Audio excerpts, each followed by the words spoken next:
Ramadannya gitu aja, sama hal-halnya biasa. Ya ini lagi menikmati lah, menikmati bulan puasa, pengen tamat sampai akhir lah. Nah, kan Ajam kan melaksanakan bulan puasa kan di sana. Kita kan di sini cuman telepon-teleponan aja, gitu. Ya paling nanya Ajam puasa enggak ya, gitu aja. Namanya juga anak kecil.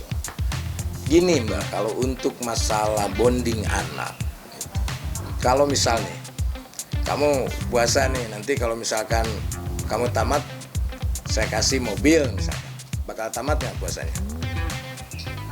Karena apa? Karena mobil. Nah, saya nggak mengajarkan hal itu.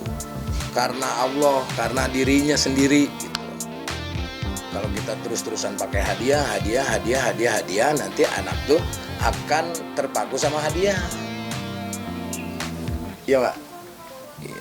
Jadi nggak pernah saya kalau misalkan kalau tamat saya kasih ini, kalau lebaran ini sewajarnya aja.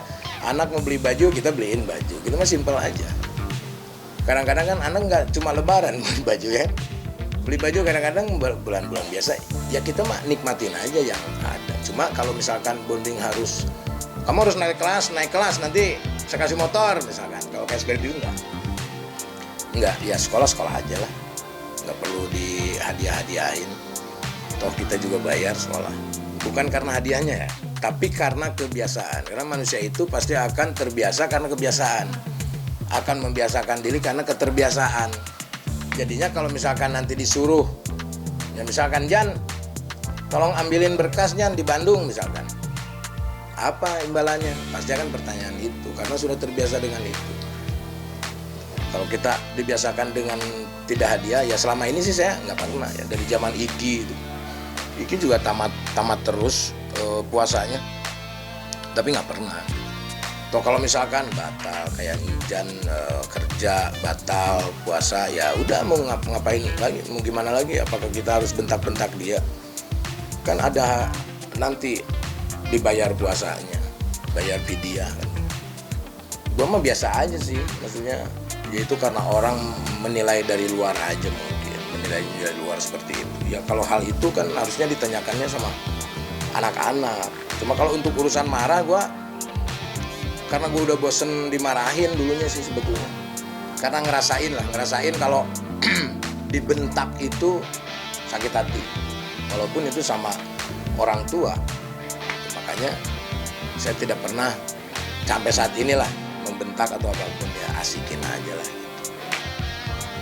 Gimana ya, gue mah ya santai aja lah. Kita juga dulu pernah ngerasain halnya. Nah, kadang-kadang begini, orang tua zaman dulu itu tidak pernah merasakan waktu mereka muda, dan mereka memposisikan sebagai orang tua yang harus dihormati, yang harus dituruti gitu.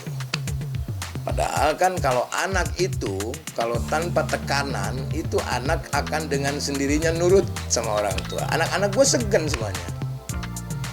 Minta duit aja berpikirnya 7 kali, coba bayangin.